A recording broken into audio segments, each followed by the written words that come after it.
In this way, Upatissa, together with Kolita, went to the Veluvana monastery where the Great One resided, and received ordination, followed by higher ordination under the Supreme Buddha. Upatissa was known as Sariputta, and Kolita was known as Moggaliputta. In a very short time, Venerable Sariputta became an Arahant. Out of all Arahants, the Supreme Buddha appointed Venerable Sariputta as the disciple with the highest wisdom. He was second only to the Supreme Buddha in wisdom. Venerable Sariputta came to be known as Dhammasenadipati, Marshal of the Dhamma. He was the right-hand disciple of the Supreme Buddha. Venerable Sariputta was second only to the Supreme Buddha in the deliverance of the Noble Dhamma.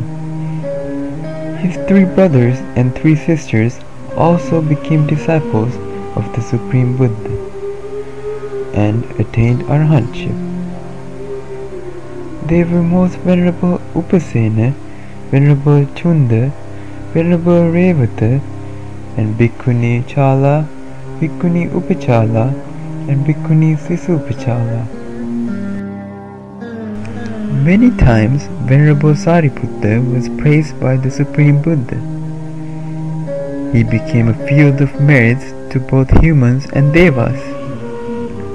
Even though he was the wisest disciple, his humbleness was amazingly remarkable.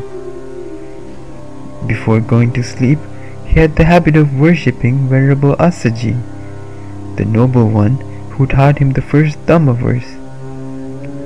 He never forgot to worship at least the direction where Venerable Assaji resided. During the problems with Devadatta, the services provided by Venerable Sariputta was invaluable. Even though his siblings saw the fruitfulness of the Noble Dhamma, his mother, Rupasari, loathed the teachings of the Supreme Buddha. But Venerable Sariputta had the intentions of saving his mother one day from this wrongful hatred. Even when the Supreme Buddha was alive, the Great One had asked Venerable Sariputta to preach the Dhamma in many occasions. This incident itself is remarkable. A few of those Dhamma sermons can be found in the Sutta Pitaka. By preaching the Dhamma to the dying, by helping the helpless, by showing gratitude and beholding great wisdom, Venerable Sariputta, who was the second only to the Supreme Buddha, was a shining star in the Gautama Supreme Buddha's dispensation. With these great qualities, Venerable Sariputta's lifespan slowly became short. In his last days, he became gravely ill with a stomach illness, showing that all beings that are born are subjected to sickness, death, and decay. Venerable Sariputta knew that he would die soon because of this stomach illness, and so he went to pay homage to the Gautama Supreme Buddha for the final time and asked for his permission to reach Parinibbana, the end of this cycle of rebirth. After asking for permission, he went to his home village to see his mother, who was still alive at that time. Venerable Sariputta's intention was to try to help her one last time to develop an unshakable confidence in the Supreme Buddha, the Noble Dhamma, and the Noble Sangha. Even though she unwillingly let him into the house, she did not worship him because of Brahman ideologies. But at times she would consult about his illness from the monk who attended to him.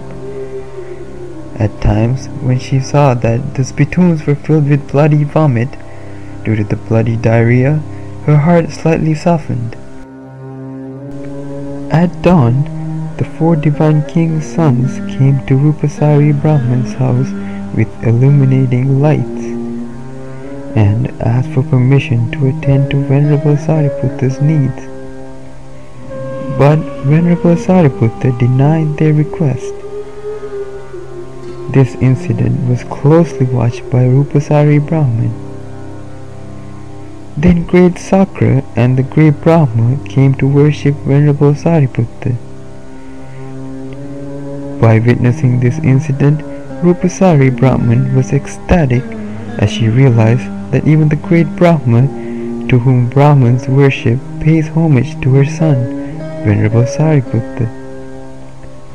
Her heart became even softer. She directly went and spoke to Venerable Sariputta. Venerable Sariputta preached the noble Dhamma to her, and at the end, Rupasari Brahman became a stream enterer. After realizing that his dear mother had escaped from the 4 bad destinations, he kindly asked her to leave his room and preach the noble Dhamma to the reverend monks. And before dawn, he fixed his robe and laid down on the bed in the sleeping posture. By concentrating his mind, he reached the first stage of concentration, then the second stage, third stage, fourth stage, and next he reached the 4 stages of Arupa Jhana, followed by Nirodha Samapatti. Staying there for a few minutes, Venerable Sariputta gradually reached the first stage.